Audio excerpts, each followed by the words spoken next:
Seen from above, Earth's land seems to float like islands on a vast sea.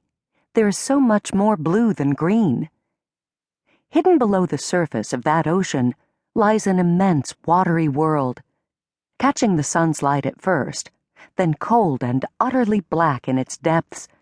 The sea covers mountains taller, plains broader, and valleys steeper than any here on land. Life came from the ocean long ago, and without the ocean, none of us, neither you nor I, could survive a day.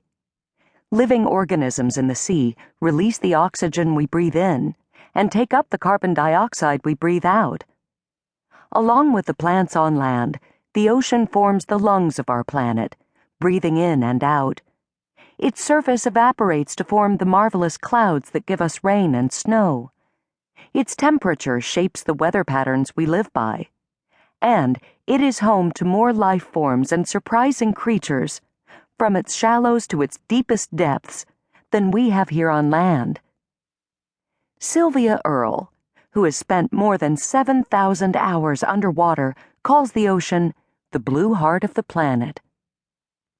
Sylvia began her early childhood inland on an old farm just outside Paulsboro, New Jersey. Her mother and father bought the place when Sylvia was 3 years old, so that she and her 2 brothers could grow up in the country, just as their parents had done. Even when she was very small, Sylvia spent hours outdoors exploring on her own. She was far too curious to be afraid. There were so many living creatures in every inch of the nearby woods, in the farm's pond, in its creek, and among the gnarled trees and grapevines of its orchard, that she never felt alone. Sylvia's parents planted apple, pear, and walnut trees, and a large vegetable garden. Countless butterflies visited the flowers of the garden, and the fragrance of the lilac bushes in May made one's head spin. Little Sylvia would sit by herself, very still and for a very long time, waiting and watching to see what was going on in the pond, or under a fallen tree in the woods. Her mother called these outings investigations.